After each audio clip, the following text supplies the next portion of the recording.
Welcome to വിദ്യാനദി. എൻ്റെ ഒരു അടുത്ത വീഡിയോയിലേക്ക് എല്ലാവർക്കും സ്വാഗതം. ഇത് 10th ലെവൽ 4ാം ഘട്ടത്തിൻ്റെ 8/2/2025 നടന്ന ക്വസ്റ്റ്യൻ പേപ്പറിൻ്റെ എക്സ്പ്ലനേഷനും അതിനോടനുബന്ധിച്ച ക്വസ്റ്റ്യൻസും അടങ്ങുന്നതാണ്. ഇത് പാർട്ട് 2 ആണ്. ഇതിൻ്റെ പാർട്ട് 1 ഞാൻ ഇട്ടിട്ടുണ്ട്. അതിൻ്റെ അകത്ത് നോട്ട് ഞാൻ അഡീഷണൽ എഴുതിയിട്ടില്ല, പക്ഷെ അതിൻ്റെ അകത്ത് ഞാൻ പറഞ്ഞിട്ടുണ്ട്. ഇതിൻ്റെ അകത്ത് ഞാൻ നോട്ട് കൊടുത്തിട്ടുണ്ട്. ഞാൻ പറയുന്ന നോട്ടും കൂടി ആഡ് ചെയ്ത്, അപ്പം ഒരു വീഡിയോയ്ക്ക് ഒരു 10 ക്വസ്റ്റ്യൻസിന് തന്നെ അരമണിക്കൂർ എടുത്ത് വരുന്നുണ്ട്.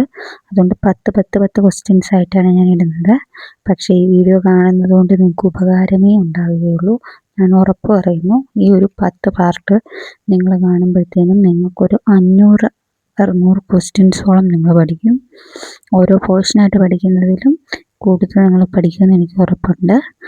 അപ്പോൾ നിങ്ങൾക്ക് ഉപയോഗപ്രദമായിരിക്കും തന്നെയാണ് എൻ്റെ വിശ്വാസം. ഇനി അങ്ങനെയല്ല, ഇഷ്ടമാകുന്നില്ലെങ്കിൽ അതും കമൻറ്റ് ചെയ്യാം. നിങ്ങൾക്ക് ഉപകാരപ്രദമാണ്, ഇനി ഇങ്ങനെയുള്ള വീഡിയോസ് കൂടുതൽ വേണമെന്നുണ്ടെങ്കിൽ അതും കമൻറ്റ് ചെയ്യണം. അപ്പോൾ നമുക്ക് വീഡിയോയിലേക്ക് കടക്കാം.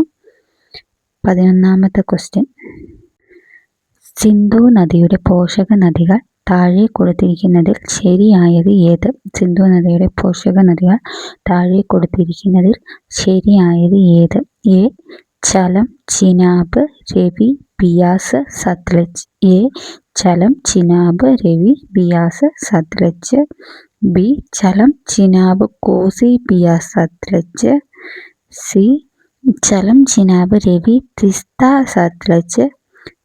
ഡി. ചലം, സോൺ, രവി, ബിയാസ്, സത്ലജ്. ഇതിൻ്റെ ആൻസർ എ ആണ്. ചലം, ചിനാബ്, രവി, ബിനായക്, ബിയാസ്, സത്ലജ്. Option A.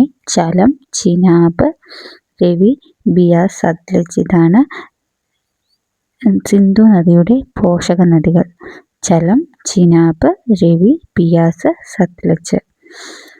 സിന്ധു നദിയുടെ ഉത്ഭവസ്ഥാനം. സിന്ധു നദിയുടെ ഉത്ഭവസ്ഥാനം ടിബറ്റിലെ മാനസ സരോവർ തടാകത്തിൽ നിന്നാണ്. സിന്ധു നദിയുടെ ഉത്ഭവസ്ഥാനം ടിബറ്റിലെ മാനസ സരോവർ തടാകത്തിൽ നിന്നാണ്. സിന്ധു നദി ഇന്ത്യയിലൂടെ ഒഴുകുന്ന നീളം 709 കിലോമീറ്ററാണ്. സിന്ധു നദി ഇന്ത്യയിലൂടെ ഒഴുകുന്ന നീളം 709 കിലോമീറ്ററാണ്. സിന്ധു നദി ഒഴുകുന്ന രാജ്യങ്ങളാണ് ഇന്ത്യ, പാകിസ്ഥാൻ. സിന്ധു നദി ഒഴുകുന്ന രാജ്യങ്ങളാണ് ഇന്ത്യ, പാകിസ്ഥാൻ. ഋഗ്വേദത്തിൽ ഏറ്റവും കൂടുതൽ പരാമർശിക്കുന്ന നദിയാണ് സിന്ധു നദി. ഋഗ്വേദത്തിൽ ഏറ്റവും കൂടുതൽ പരാമർശിക്കുന്ന നദിയാണ് സിന്ധു നദി. ചിനാബ് നദിക്ക് കുറുകെ പണിതിരിക്കുന്ന ഡാമാണ് ബക്ലിഹാർ ഡാം.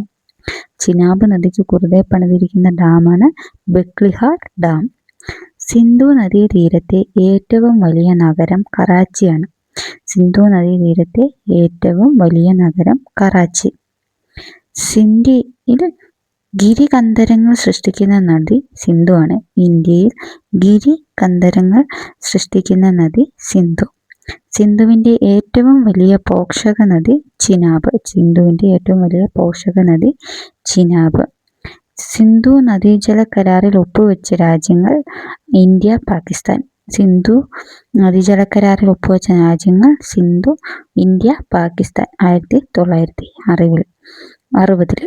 അപ്പോൾ സിന്ധു നദിയുടെ ഉത്ഭവസ്ഥാനം ടിബറ്റിലെ മാനസ സരോവർ തടാകം. സിന്ധു നദി ഇന്ത്യയിലൂടെ ഒഴുകുന്ന നീളം 709 കിലോമീറ്റർ. സിന്ധു നദി ഒഴുകുന്ന രാജ്യങ്ങൾ ഇന്ത്യ, പാകിസ്ഥാൻ. ഋഗ്വേദത്തിൽ ഏറ്റവും കൂടുതൽ പരാമർശിക്കുന്ന നദി സിന്ധു. ചിനാബ് നദിക്ക് കുറുകെ പണിതിരിക്കുന്ന ഡാം ബക്ലിഹാർ ഡാം. സിന്ധു നദീതീരത്തെ ഏറ്റവും വലിയ നഗരം കറാച്ചി. ഇന്ത്യയിൽ ഗിരികന്ധരങ്ങൾ സൃഷ്ടിക്കുന്ന നദി സിന്ധു. സിന്ധുവിൻ്റെ ഏറ്റവും വലിയ പോഷക നദി ചിനാബ്. ഇന്ത്യയിലെ കാർഷിക കാലങ്ങളിലെ റാബിയുടെ ശരിയായ വിളയിറക്കൽ കാലം. ഇന്ത്യയിലെ കാർഷിക കാലങ്ങളിലെ റാബിയുടെ ശരിയായ വിളയിറക്കൽ കാലം. Options: A. March, B. June, C. November മധ്യം, D. December. Answer option C, November മധ്യമാണ്. നവംബർ മധ്യം. ഇതിൻ്റെ രണ്ടിൻ്റെ എക്സ്പ്ലനേഷൻ ഒരുമിച്ച് പറയാതെ. 13ാമത്തെ. കോട്ടോണോപോളിസ് എന്ന് വിശേഷിപ്പിച്ച ഇന്ത്യൻ നഗരം. കോട്ടോണോപോളിസ് എന്ന് വിശേഷിപ്പിക്കുന്ന ഇന്ത്യൻ നഗരം? A. Calcutta, B. Delhi, C. Hyderabad, D. Mumbai. Answer D.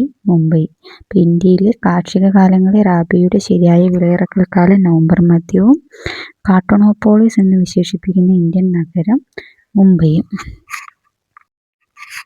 ഇന്ത്യയിലെ പ്രധാന കാർഷിക കാലങ്ങളാണ് ഖാരിഫ്,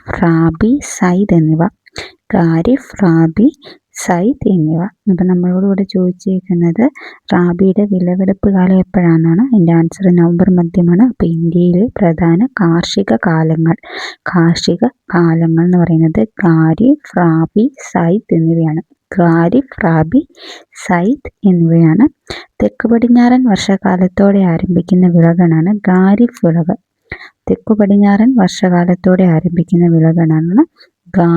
വിളകൾ. പ്രധാന ഖാരിഫ് വിളകളാണ് നെല്ല്, പരുത്തി, ചണം, അരി, ചോളം, ബജറ, തുവര, കരിമ്പ, തിനവിളകൾ എന്നിവ. പ്രധാന ഖാരിഫ് വിളകൾ നെല്ല്, പരുത്തി, ചണം, അരി, ചോളം, ബജറ, തുവര, കരിമ്പ, തിനവിളകൾ ഇവയൊക്കെ. പ്രധാന റാബി വിളകൾ ഗോതമ്പ്, പുകയില, ബാർലി, പയറുവർഗ്ഗങ്ങൾ, കടുക്, കടല എന്നിവയൊക്കെയാണ്. റാബി വിളകൾ ഗോതമ്പ്, പുകയില, ബാർലി, പയറുവർഗ്ഗങ്ങൾ, കടുക്, കടല എന്നിവയാണ്. റാബി വിളവെടുപ്പിന് ശേഷം ആരംഭിക്കുന്ന ദൈർഘ്യം കുറഞ്ഞ വേനൽക്കാല കാർഷിക കാലമാണ് നമ്മൾ സയ്ദ് വിളകൾ എന്ന് പറയുന്നത്. സയ്ദ് വിളകൾ എന്താണ്? റാബി വിളയുടെ വിളവെടുപ്പിന് ശേഷം ആരംഭിക്കുന്ന ദൈർഘ്യം കുറഞ്ഞ വേനൽക്കാല കാർഷിക കാലമാണ് സയ്ദ്. പ്രധാന സയ്ദ് വിളകളാണ് തണ്ണിമത്തൻ, വെള്ളരിക്ക, പഴങ്ങൾ, പച്ചക്കറികൾ എന്നിവയെല്ലാം. പ്രധാന സയ്ദ് വിളകളാണ് തണ്ണിമത്തൻ, വെള്ളരിക്ക, പഴങ്ങൾ, പച്ചക്കറികൾ എന്നിവ എല്ലാം. അപ്പോൾ ഇന്ത്യയിലെ പ്രധാന കാർഷിക കാലങ്ങളാണ് ഖാരിഫ്, റാബി, സയ്ദ് എന്നിവ.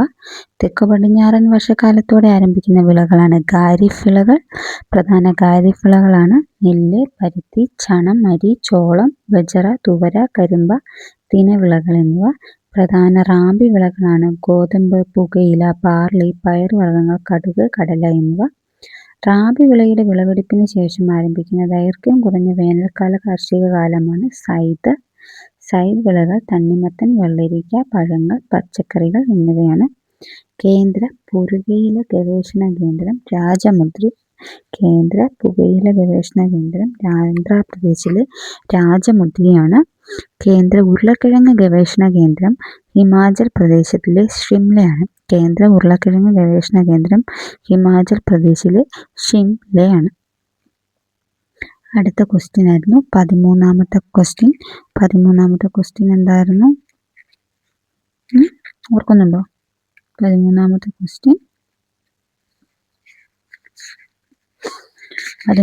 ക്വസ്റ്റ്യൻ കോട്ടോണോപോളിസ് എന്ന് വിശേഷിപ്പിച്ച ഇന്ത്യൻ നഗരം ഏതാണെന്നായിരുന്നു. അതിൻ്റെ ആൻസർ ഓപ്ഷൻ ഡി മുംബൈ ആയിരുന്നു. ഇപ്പം നമ്മൾ പറഞ്ഞത് ഏത് ക്വസ്റ്റ്യനാ? റാബി ഇതിൻ്റെ വിളവെടുപ്പ് കാലം. ഇന്ത്യയിലെ റാബി വിളകളുടെ വിളവെടുപ്പ് കാലമായിരുന്നു. അത് നവംബർ മധ്യവുമായിരുന്നു.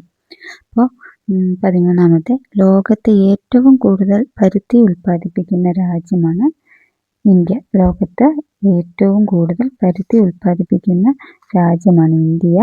കേരളത്തിൽ പരുത്തി ഉൽപ്പാദിപ്പിക്കുന്ന ഏക ജില്ല പാലക്കാട്. പാലക്കാട്. യൂണിവേഴ്സൽ ഫൈബർ എന്നറിയപ്പെടുന്നതും പരുത്തിയാണ്. പരുത്തിയാണ്. അപ്പോൾ ലോകത്തെ ഏറ്റവും കൂടുതൽ പരുത്തി ഉൽപ്പാദിപ്പിക്കുന്ന രാജ്യമാണ് ഇന്ത്യ. കേരളത്തിൽ പരുത്തി ഉൽപ്പാദിപ്പിക്കുന്ന ഏക ജില്ല പാലക്കാട്. യൂണിവേഴ്സൽ ഫൈബർ എന്നറിയപ്പെടുന്നത് പരുത്തി. ഇന്ത്യയിലെ ആദ്യത്തെ തുണിമില്ല് സ്ഥാപിതമായത് ഫോർട്ട് ഗ്ലോസ്റ്റർ.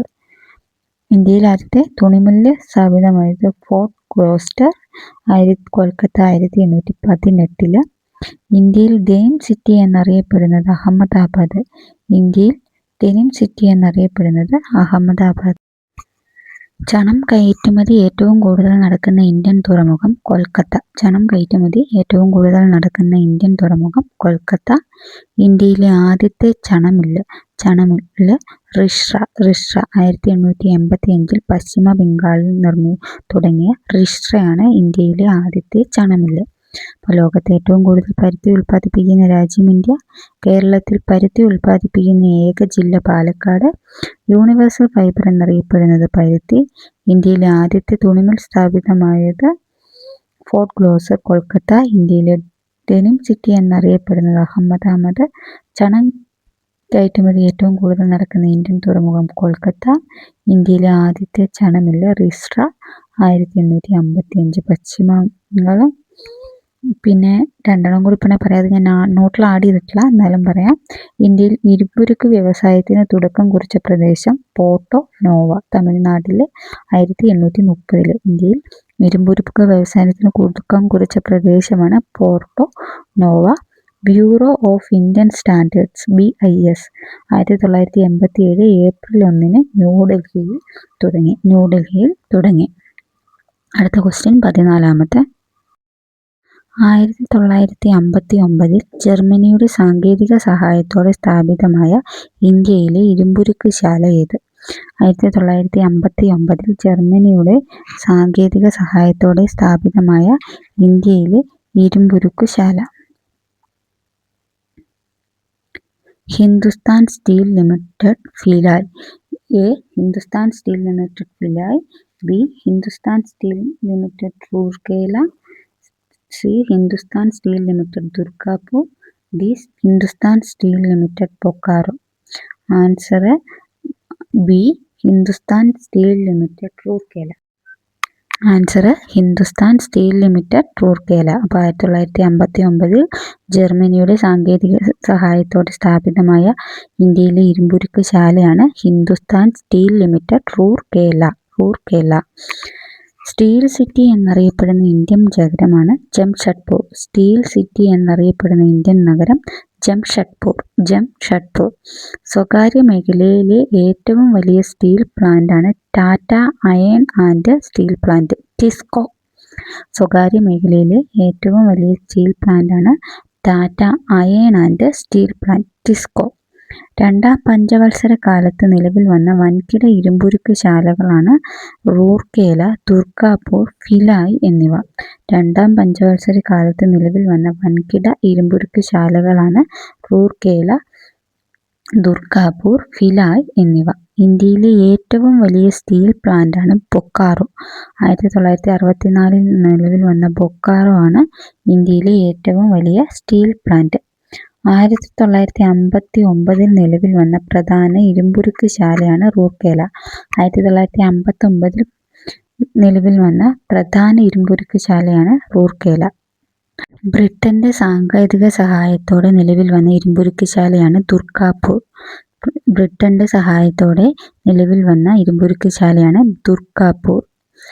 റഷ്യയുടെ സഹായത്തോടെ നിലവിൽ വന്ന ഇരുമ്പുരുക്ക് ശാലയാണ് ബൊക്കാറോ,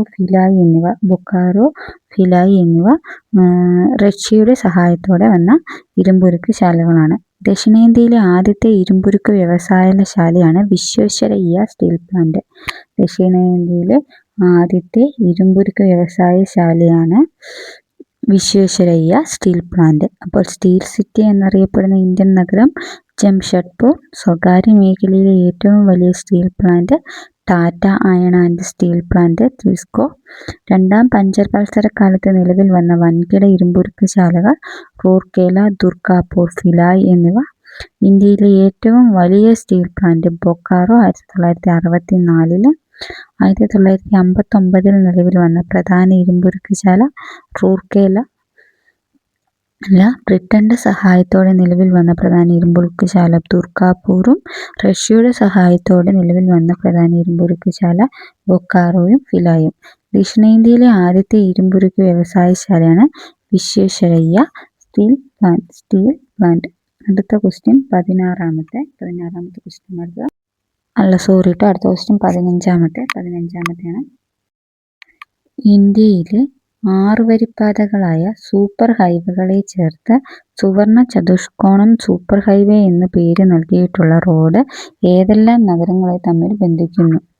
ഇന്ത്യയിലെ 6 വരിപ്പാതകളായ സൂപ്പർ ഹൈവേകളെ ചേർത്ത് സവർണ ചതുഷ്കോണ സൂപ്പർ ഹൈവേ എന്ന പേര് നൽകിയിട്ടുള്ള റോഡ് ഏതെല്ലാം നഗരങ്ങളെ തമ്മിൽ ബന്ധിപ്പിക്കുന്നു? A. Delhi, Mumbai, Hyderabad, Kolkata. B. Delhi, Mumbai, Chennai, Kolkata. C. Delhi, Ahmedabad, Chennai, Kolkata. D. Delhi, Hyderabad, Ahmedabad, Kolkata. ഇതിൻ്റെ ആൻസർ എന്ന് പറയുന്നത് option B, Delhi, Mumbai, Chennai, Kolkata. Option B, Delhi, Mumbai, Chennai, Kolkata. ഇപ്പം ഇന്ത്യയിലെ 6 വരിപ്പാതകളായ സൂപ്പർ ഹൈവേകളെ ചേർത്ത് സുവർണ ചതുഷ്കോണ സൂപ്പർ ഹൈവേ എന്ന് പേര് നൽകിയിട്ടുള്ള റോഡ് ഏതെല്ലാം നഗരങ്ങളെയാണ് ബന്ധിപ്പിക്കുന്നത്? ഡൽഹി, മുംബൈ, ചെന്നൈ, കൊൽക്കത്ത.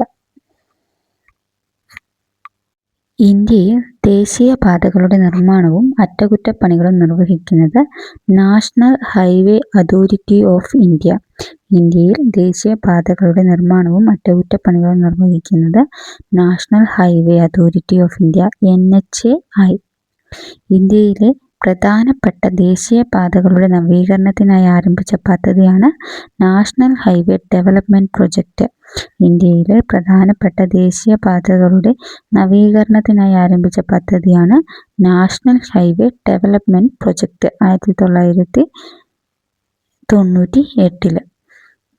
ഇന്ത്യയിലെ ആദ്യത്തെ ദേശീയപാതയാണ് ഗ്രാൻഡ് ട്രങ്ക് റോഡ്. ഇന്ത്യയിലെ ആദ്യത്തെ ദേശീയപാതയാണ് ഗ്രാൻഡ് ട്രങ്ക് റോഡ്.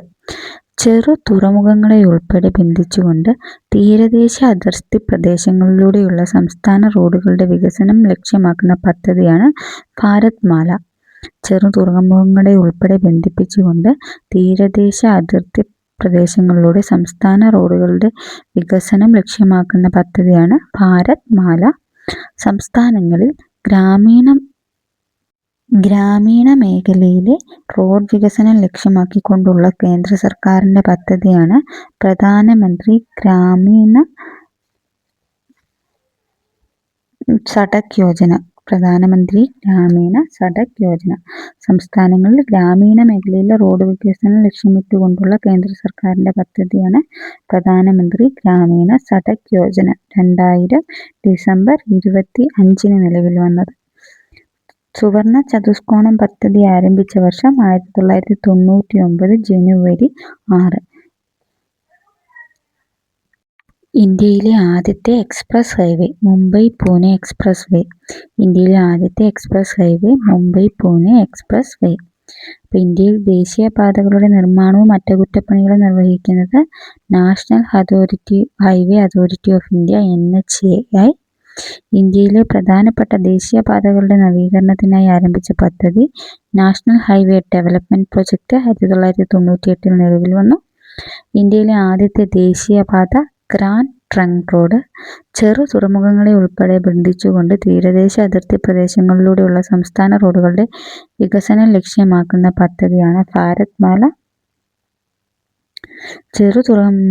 സംസ്ഥാനങ്ങളിൽ ഗ്രാമീണ മേഖലയിലെ റോഡ് വികസനം ലക്ഷ്യമാക്കിക്കൊണ്ടുള്ള കേന്ദ്ര സർക്കാരിൻ്റെ പദ്ധതിയാണ് പ്രധാനമന്ത്രി ഗ്രാമീണ സഡക് യോജന. സുവർണ ചതുഷ്കോണം പദ്ധതി ആരംഭിച്ചത് 1999 ജനുവരി 6. ഇന്ത്യയിലെ ആദ്യത്തെ എക്സ്പ്രസ് ഹൈവേ മുംബൈ-പൂനെ എക്സ്പ്രസ് വേ. അടുത്ത ക്വസ്റ്റ്യൻ 16. 1956 നവംബർ 1 കേരള സംസ്ഥാനം രൂപീകൃതമായപ്പോൾ തിരുവിതാംകൂറിൻ്റെ ഭാഗമായിരുന്ന ഏതെല്ലാം താലൂക്കാണ് മദിരാശി സംസ്ഥാനത്തിന് വിട്ടുകൊടുത്തത്? 1956 നവംബർ 1 കേരള സംസ്ഥാനം രൂപീകൃതമായപ്പോൾ തിരുവിതാംകൂറിൻ്റെ ഭാഗമായിരുന്ന ഏതൊക്കെ താലൂക്കുകളാണ് മദിരാശി സംസ്ഥാനത്തിന് വിട്ടുകൊടുത്തത്? 1. A. Thovala, Agastheeswaram, Kalkulam, Vilavancode. B. Thovala, Agastheeswaram, Thiruvattar, Vilavancode. C. Thovala, Agastheeswaram, Kalkulam, Thiruvattar. D. Thovala, Thiruvotta, Kalkulam, Vilavancode. ഇതിൻ്റെ ആൻസർ എന്ന് പറയുന്നത് 16 A ആണ്. 16 A തോവാള, 1956 നവംബർ 1 കേരള സംസ്ഥാനം രൂപീകൃതമായപ്പോൾ തിരുവിതാംകൂറിൻ്റെ ഭാഗമായിരുന്ന തോവാള, അഗസ്തീശ്വരം, കൽക്കുളം, വിളവങ്കോട് എന്നീ താലൂക്കുകൾ മദിരാശി സംസ്ഥാനത്തിന് വിട്ടുകൊടുത്തു. ഏതൊക്കെയാണ്? തോവാള, അഗസ്തീശ്വരം, കൽക്കുളം, വിളവങ്കോട് എന്നീ സ്ഥലങ്ങൾ കേരള സംസ്ഥാനം രൂപീകൃതമായപ്പോൾ തിരുവിതാംകൂറിൻ്റെ ഭാഗമായിരുന്ന താലൂക്കുകൾ മദിരാശി സംസ്ഥാനത്തിന് വിട്ടുകൊടുത്തു. തിരുക്കൊച്ചി സംയോജനം നടന്ന വർഷമാണ് 1949 ജൂലൈ 1. തിരുക്കൊച്ചി സംയോജനം നടന്ന വർഷമാണ് 1949 ജൂലൈ 1. തിരുക്കൊച്ചി സംസ്ഥാനത്തെ ആദ്യ മുഖ്യമന്ത്രിയായിരുന്നു പറവൂർ ടി.കെ. നാരായണൻ പിള്ള. തിരുക്കൊച്ചി സംസ്ഥാനത്തെ ആദ്യ മുഖ്യമന്ത്രിയായിരുന്നു പറവൂർ ടി.കെ. നാരായണൻ പിള്ള. കേരള സംസ്ഥാന രൂപീകരണ സമയത്ത് കർണാടകയിൽ നിന്ന് കേരളത്തിലേക്ക് കൂട്ടിച്ചേർത്ത പ്രദേശങ്ങളായിരുന്നു കാസർഗോഡ്, ഹോസ്ദുർഗ് എന്നിവ. കേരള സംസ്ഥാന രൂപീകരണ സമയത്ത് കർണാടകയിൽ നിന്ന് കേരളത്തിലേക്ക് കൂട്ടിച്ചേർത്ത പ്രദേശങ്ങളായിരുന്നു കാസർഗോഡ്, ഹോസ്ദുർഗ്. ഏകഭാഷ സംസാരിക്കുന്ന മലയാളി സമൂഹത്തെക്കുറിച്ച് പ്രതിപാദിക്കുന്ന വ്യാകരണ ഗ്രന്ഥമാണ് ലീലാതിലകം. ഏകഭാഷ സംസാരിക്കുന്ന മലയാളി സമൂഹത്തെക്കുറിച്ച് പ്രതിപാദിക്കുന്ന വ്യാകരണ ഗ്രന്ഥമാണ് ലീലാതിലകം. കേരളത്തിൽ ഒന്നാം നിയമസഭ നിലവിൽ വന്ന വർഷമാണ് 1957 ഏപ്രിൽ 1. കേരളത്തിൽ ഒന്നാം നിയമസഭ നിലവിൽ വന്നത് 1957 ഏപ്രിൽ 1. ആദ്യ മന്ത്രിസഭ നിലവിൽ വന്നത് 1957 ഏപ്രിൽ 5. ആദ്യ മന്ത്രിസഭ നിലവിൽ വന്നത് 1957 ഏപ്രിൽ 5. അപ്പോൾ തിരുക്കൊച്ചി സംയോജനം നടന്ന വർഷം 1949 ജൂലൈ 1. തിരുക്കൊച്ചി സംസ്ഥാനത്തെ ആദ്യ മുഖ്യമന്ത്രി പറവൂർ ടി.കെ. നാരായണൻ പിള്ള. കേരള സംസ്ഥാന രൂപീകരണ സമയത്ത് കർണാടകയിൽ നിന്ന് കേരളത്തിൽ കൂട്ടിച്ചേർത്ത പ്രദേശങ്ങൾ കാസർഗോഡ്, ഹോസ്ദുർഗ്. ഏകഭാഷ സംസാരിക്കുന്ന മലയാളി സമൂഹത്തെക്കുറിച്ച് പ്രതിപാദിക്കുന്ന വ്യാകരണ ഗ്രന്ഥം ലീലാതിലകം. കേരളത്തിൽ ഒന്നാം നിയമസഭ നിലവിൽ വന്ന വർഷം 1957 ഏപ്രിൽ 1. ആദ്യ മന്ത്രിസഭ നിലവിൽ വന്നത് 1957 ഏപ്രിൽ 5. ഇനി അടുത്ത ക്വസ്റ്റ്യനാണ് 17ാമത്തെ ക്വസ്റ്റ്യൻ. Doctor T S. കോത്താരി കമ്മീഷന്റെ ശുപാർശകളിൽ ഉൾപ്പെടാത്തത് താഴെ പറയുന്നവയിൽ ഏതാണ്? Doctor T S. കോത്താരി കമ്മീഷന്റെ ശുപാർശകളിൽ ഉൾപ്പെടാത്തത് താഴെ പറയുന്നവയിൽ ഏതാണ്? എ. 10+2+3 മാതൃകയിൽ വിദ്യാഭ്യാസം നടപ്പിലാക്കണം. ബി. സെക്കൻഡറി തലത്തിൽ തൊഴിലധിഷ്ഠിത വിദ്യാഭ്യാസം നടപ്പിലാക്കണം. സി. ത്രിഭാഷാ പദ്ധതി നടപ്പിലാക്കണം. ഡി. മൂല്യ വിദ്യാഭ്യാസത്തിന് ഊന്നൽ നൽകണം. ഇതിൻ്റെ ആൻസർ ത്രിഭാഷാ പദ്ധതി നടപ്പിലാക്കണം. ഇതിൽ കോത്താരി കമ്മീഷന്റെ ശുപാർശകളിൽ ഉൾപ്പെടാത്തത് ത്രിഭാഷാ പദ്ധതി നടപ്പിലാക്കണം. അതാണ് ഇതിൻ്റെ അകത്ത് ഉൾപ്പെടാത്തത്. ബാക്കിയെല്ലാം കോത്താരി കമ്മീഷനുമായിട്ട് ബന്ധപ്പെട്ടതാണ്. 10+2+3 മാതൃകയിൽ 10+1+2 അതിൻ്റെ മുകളിലേക്ക് മാതൃകയിൽ വിദ്യാഭ്യാസം നടപ്പിലാക്കണം. സെക്കൻഡറി അടിസ്ഥാനത്തിൽ തൊഴിലധിഷ്ഠിത വിദ്യാഭ്യാസം നടപ്പിലാക്കണം. ഡി. മൂല്യ വിദ്യാഭ്യാസത്തിന് ഊന്നൽ നൽകണം. ഇത് മൂന്നും ശരിയാണ്. ത്രിഭാഷാ പദ്ധതി നടപ്പിലാക്കണം, അതാണ് തെറ്റ്. അപ്പോൾ കോത്താരി കമ്മീഷൻ നിലവിൽ വന്നതെന്ന്? കോത്താരി കമ്മീഷൻ നിലവിൽ വന്നതെന്ന 1964 ജൂലൈ 14. കോത്താരി കമ്മീഷൻ നിലവിൽ വന്നത് 1964 July 14. National education commission 1964 Kothari commission എന്നറിയപ്പെടുന്നു. നാഷണൽ എഡ്യൂക്കേഷൻ കമ്മീഷനാണ് 1964 മുതൽ കോത്താരി കമ്മീഷൻ എന്ന് അറിയപ്പെടുന്നത്. UGC നിലവിൽ വന്നത് എന്ന 1953 ഡിസംബർ 28. UGC നിലവിൽ വന്നത് 1953 ഡിസംബർ 28. UGC സർവകലാശാല വിദ്യാഭ്യാസത്തിലെ അധ്യാപനം, പരീക്ഷ, ഗവേഷണങ്ങൾ എന്നിവയുടെ മാനദണ്ഡങ്ങൾ ഏകോപിപ്പിക്കുന്നതും നിർണ്ണയിക്കുന്നതിനും രൂപം കൊണ്ടതാണ് UGC. UGC എന്ന് പറഞ്ഞാൽ ഡിഗ്രി പഠനം. അതെന്താണെന്ന് വെച്ചാൽ സർവകലാശാല വിദ്യാഭ്യാസത്തിലെ അധ്യാപനം, പരീക്ഷാ ഗവേഷണങ്ങൾ എന്നിവയുടെ മാനദണ്ഡങ്ങൾ ഏകോപിപ്പിക്കുന്നതും നിർണ്ണയിക്കുന്നതിനും രൂപം കൊണ്ട ഇതാണ് UGC. സെക്കൻഡറി എഡ്യൂക്കേഷൻ കമ്മീഷൻ നിലവിൽ വന്നത് 1952 സെപ്റ്റംബർ 23. സെക്കൻഡറി എഡ്യൂക്കേഷൻ കമ്മീഷൻ നിലവിൽ വന്നതെന്നാണ് 1952 സെപ്റ്റംബർ 23. ഈ കോത്താരി കമ്മീഷൻ മുതലിയാർ കമ്മീഷൻ എന്നും അറിയപ്പെടുന്നു. ഇന്ത്യയിൽ വിദ്യാഭ്യാസ അവകാശ നിയമം നിലവിൽ വന്നത് 2010 ഏപ്രിൽ 1. 2010 ഏപ്രിൽ 1. ഇപ്പോൾ കോത്താരി കമ്മീഷൻ നിലവിൽ വന്നത് 1964 ജൂലൈ 14. നാഷണൽ എഡ്യൂക്കേഷൻ കമ്മീഷൻ നിലവിൽ വന്ന് 1964 കോത്താരി കമ്മീഷൻ എന്നറിയപ്പെട്ടു. UGC നിലവിൽ വന്നത് 1953 ഡിസംബർ 28. സെക്കൻഡറി എഡ്യൂക്കേഷൻ കമ്മീഷൻ നിലവിൽ വന്നത് 1952 സെപ്റ്റംബർ 23. കോത്താരി കമ്മീഷൻ നിലവിൽ മുതലിയാർ കമ്മീഷൻ എന്നറിയപ്പെടുന്നു. ഇന്ത്യയിൽ വിദ്യാഭ്യാസ അവകാശ നിയമം നിലവിൽ വന്നത് 2010 ഏപ്രിൽ 1. UGC എന്ന് വെച്ചാൽ അല്ലെങ്കിൽ സർവകലാശാല വിദ്യാഭ്യാസത്തിലെ അധ്യാപനം, പരീക്ഷ, ഗവേഷണങ്ങൾ എന്നിവയുടെ മാനദണ്ഡങ്ങൾ ഏകോപിപ്പിക്കുന്നതും നിർണ്ണയിക്കുന്നതിനും രൂപം കൊണ്ടതാണ് UGC. കേരളത്തിലെ ഏത് നിയമസഭാ മണ്ഡലത്തിലേക്കുള്ള ഉപതെരഞ്ഞെടുപ്പിലാണ് ആദ്യമായി ഇലക്ട്രോണിക് വോട്ടിംഗ് മെഷീൻ പരീക്ഷിച്ചത്? കേരളത്തിലെ ഏത് നിയമസഭാ മണ്ഡലത്തിലേക്കുള്ള ഉപതെരഞ്ഞെടുപ്പിലാണ് ആദ്യമായി ഇലക്ട്രോണിക് വോട്ടിംഗ് മെഷീൻ പരീക്ഷിച്ചത്? Options: A Aroor, B Paravur, C Punalur, D Peravoor. ഇതിൻ്റെ ആൻസർ ഓപ്ഷൻ ബി പറവൂർ. കേരളത്തിലെ ഏത് നിയമസഭാ മണ്ഡലത്തിലേക്കുള്ള ഉപതെരഞ്ഞെടുപ്പിലാണ് ആദ്യമായി ഇലക്ട്രോണിക് വോട്ടിംഗ് മെഷീൻ പരീക്ഷിച്ചത്? പറവൂർ. അപ്പം ഒന്നാം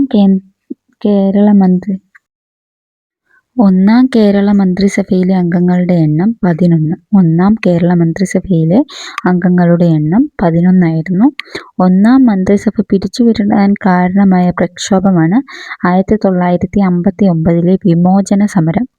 ഒന്നാം മന്ത്രിസഭ പിരിച്ചുവിടാൻ കാരണമായ പ്രക്ഷോഭം 1959 വിമോചന സമരം. കേരളത്തിൽ ആദ്യമായി നിയമസഭയിലേക്ക് ഉപതെരഞ്ഞെടുപ്പ് നടന്നത് ദേവികുളം മണ്ഡലത്തിലാണ്. കേരളത്തിൽ ആദ്യമായി നിയമസഭയിലേക്ക് ഉപതെരഞ്ഞെടുപ്പ് നടന്നത് ദേവികുളം മണ്ഡലത്തിലേക്കാണ്. കേരളത്തിലെ ആദ്യ വനിതാ മന്ത്രിയായിരുന്നു KR ഗൗരിയമ്മ.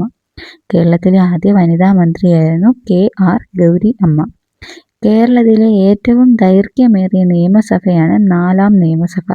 കേരളത്തിലെ ഏറ്റവും ദൈർഘ്യമേറിയ നിയമസഭയാണ് 4ാം നിയമസഭ. കേരളത്തിലെ ആദ്യത്തെ പ്രതിപക്ഷ നേതാവ് PT ചാക്കോ. കേരളത്തിലെ ആദ്യത്തെ പ്രതിപക്ഷ നേതാവ് PT ചാക്കോ. ഒന്നാം കേരള മന്ത്രിസഭയിലെ അംഗങ്ങളുടെ എണ്ണം 11.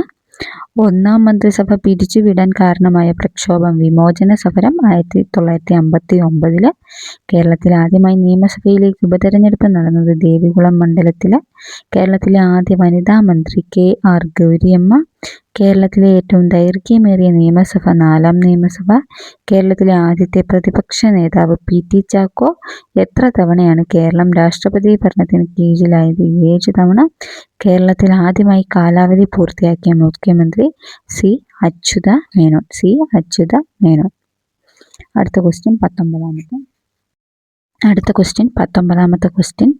തമിഴ്നാട്ടിലെ നെയ്വേലിയിൽ നിന്നും ലഭിക്കുന്ന ഇന്ധനക്ഷമത കുറഞ്ഞ കൽക്കരി താഴെ പറയുന്നവയിൽ ഏതാണ്? തമിഴ്നാട്ടിൽ നെയ്വേലിയിൽ നിന്ന് ലഭിക്കുന്ന ഇന്ധനക്ഷമത കുറഞ്ഞ കൽക്കരി താഴെ പറയുന്നതിൽ ഏതാണ്? A peat, B anthracite, C bituminous, D lignite. ഇതിൻ്റെ ആൻസറാണ് ലിഗ്നൈറ്റ്. അപ്പോൾ തമിഴ്നാട്ടിലെ നെയ്വേലിയിൽ നിന്ന് ലഭിക്കുന്ന ഇന്ധനക്ഷമത കുറഞ്ഞ കൽക്കരിയാണ് ലിഗ്നൈറ്റ്. ഇന്ധനക്ഷമത കുറഞ്ഞ കൽക്കരിയാണ് ലിഗ്നൈറ്റ്. ഇന്ത്യയിലെ ഏറ്റവും വലിയ കൽക്കരിപ്പാടമാണ് സ്യാരിയ, ജാർഖണ്ഡ്. ഇന്ത്യയിലെ ഏറ്റവും വലിയ കൽക്കരിപ്പാടമാണ് സ്യാരിയ, ജാർഖണ്ഡ്. ബ്രൗൺ കോൾ അഥവാ ലിഗ്നൈറ്റ് കാണപ്പെടുന്നത് തമിഴ്നാട്, പോണ്ടിച്ചേരി, ഗുജറാത്ത് തീരപ്രദേശങ്ങളിലും ജമ്മു കാശ്മീരിലുമാണ്. തമിഴ്നാട്, പോണ്ടിച്ചേരി, ഗുജറാത്ത് തീരപ്രദേശങ്ങളിലും ജമ്മു കാശ്മീരിലുമാണ് ലിഗ്നൈറ്റ് കാണപ്പെടുന്നത്. ലിഗ്നൈറ്റിൻ്റെ മറ്റൊരു പേരാണ് ബ്രൗൺ കോൾ. ഇന്ത്യയിൽ ഏറ്റവും കൂടുതൽ സ്വർണം ഉൽപ്പാദിപ്പിക്കുന്ന സംസ്ഥാനമാണ് കർണാടക. ഇന്ത്യയിൽ ഏറ്റവും കൂടുതൽ സ്വർണം ഉൽപ്പാദിപ്പിക്കുന്ന സംസ്ഥാനമാണ് Karnataka. Oil and natural gas corporation limited ONGC സ്ഥാപിതമായ വർഷമാണ് 1956. Oil and natural gas corporation limited ONGC സ്ഥാപിതമായ വർഷമാണ് 1956. ഇന്ത്യയിലെ ഏറ്റവും വലിയ പെട്രോളിയം ഖനിയാണ് മുംബൈ ഹൈ. ഇന്ത്യയിലെ ഏറ്റവും വലിയ പെട്രോളിയം ഖനിയാണ് മുംബൈ ഹൈ. ഇന്ത്യയിലെ ഏറ്റവും പഴക്കമേറിയ എണ്ണപ്പാടമാണ് ദിഗ്ബോയ്. ആസാമിലെ Digboi.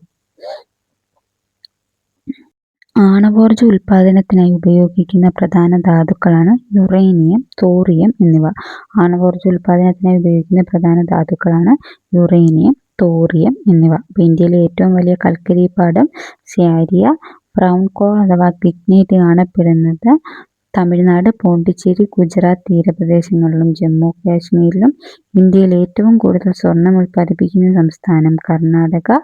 Oil and natural gas corporation limited സ്ഥാപിതമായ വർഷം 1956. ഇന്ത്യയിൽ ഏറ്റവും വലിയ പെട്രോളിയം ഖനി മുംബൈ ഹൈ. ഇന്ത്യയിലെ ഏറ്റവും പഴക്കമേറിയ എണ്ണപ്പാടം ദിഗ്ബോയ്, ആസാം. ആണവോർജ ഉൽപാദനത്തിനായി ഉപയോഗിക്കുന്ന പ്രധാന ധാതുക്കൾ യുറേനിയം, തോറിയം എന്നിവയാണ്. സാമൂഹിക പരിഷ്കർത്താക്കളും അവർ രൂപം നൽകിയ പ്രസ്ഥാനങ്ങളുമാണ് താഴെ നൽകിയിരിക്കുന്നത്. തെറ്റായി രേഖപ്പെടുത്തിയിരിക്കുന്നത് കണ്ടെത്തുക. വാഗ്ഭടാനന്ദൻ ആത്മവിദ്യാസംഘം, VT ഭട്ടതിരിപ്പാട് യോഗക്ഷേമ സഭ, കുമാര ഗുരുദേവൻ സമത്വ സമാജം, പണ്ഡിറ്റ് P. കറുപ്പൻ അരയ സമാജം. ഇതിലെ ആൻസർ എന്ന് പറയുന്നത് ഓപ്ഷൻ സി കുമാര ഗുരുദേവൻ സമത്വ സമാജം എന്നുള്ളതാണ് തെറ്റായത്. ബാക്കിയെല്ലാം ശരിയാണ്. വാഗ്ഭടാനന്ദനാണ് ആത്മവിദ്യാസംഘം ഉന്നയിച്ചത്. VT ഭട്ടതിരിപ്പാടാണ് യോഗക്ഷേമ സഭ രൂപീകരിച്ചത്. പണ്ഡിറ്റ് KP കറുപ്പനാണ് അരയ സമാജം രചിച്ചത്. കുമാര ഗുരുദേവൻ സ്ഥാപിച്ച സംഘടന പ്രത്യക്ഷ രക്ഷാ ദൈവസഭയാണ്. കുമാരഗുരുദേവൻ സ്ഥാപിച്ച സംഘടന പ്രത്യക്ഷ രക്ഷാ ദൈവസഭയാണ്. അപ്പോൾ കുമാരഗുരുദേവൻ സ്ഥാപിച്ച സംഘടന പ്രത്യക്ഷ രക്ഷാ ദൈവസഭ. പ്രത്യക്ഷ രക്ഷാ സ്ഥാപിച്ച വർഷം 1909. പ്രത്യക്ഷ രക്ഷാ ദൈവസഭ സ്ഥാപിച്ച വർഷം 1909. വാഗ്ഭടാനന്ദൻ ആത്മവിദ്യാസംഘം ആരംഭിച്ച വർഷം 1917. വാഗ്ഭടാനന്ദൻ ആത്മവിദ്യാസംഘം ആരംഭിച്ച വർഷം 1917. ആത്മവിദ്യാസംഘത്തിന്റെ മുഖപത്രം അഭിനവ കേരളം. ആത്മവിദ്യാസംഘത്തിന്റെ മുഖപത്രം അഭിനവ കേരളം. യോഗക്ഷേമ സഭ സ്ഥാപിച്ചത് VT ഭട്ടതിരിപ്പാട്. 1908 VT ഭട്ടതിരിപ്പാട് യോഗക്ഷേമ സഭ സ്ഥാപിച്ചു. യോഗക്ഷേമ സഭയുടെ ആപ്തവാക്യം നമ്പൂതിരിയെ മനുഷ്യനാക്കുക. യോഗക്ഷേമ സഭയുടെ ആപ്തവാക്യം നമ്പൂതിരിയെ മനുഷ്യനാക്കുക. യോഗക്ഷേമ മുഖപത്രം മംഗളോദയം. യോഗക്ഷേമ സഭ മുഖപത്രം മംഗളോദയം. അരയ സമാജം സ്ഥാപിച്ചത് പണ്ഡിറ്റ് കറുപ്പൻ 1907. പണ്ഡിറ്റ് കറുപ്പൻ. അരയവംശ പരിപാലന യോഗം സ്ഥാപിച്ചത് വേലുക്കുട്ടി അരയൻ. അരയവംശ പരിപാലന യോഗം സ്ഥാപിച്ചത് വേലുക്കുട്ടി അരയൻ. പുരുഷസിംഹം എന്നറിയപ്പെടുന്ന നവോത്ഥാന നായകൻ ബ്രഹ്മാനന്ദ ശിവയോഗി. പുരുഷസിംഹം എന്നറിയപ്പെടുന്ന നവോത്ഥാന നായകൻ ബ്രഹ്മാനന്ദ ശിവയോഗി. അപ്പോൾ കുമാരഗുരുദേവൻ സ്ഥാപിച്ച സംഘടനയാണ് പ്രത്യക്ഷ രക്ഷാ ദൈവസഭ.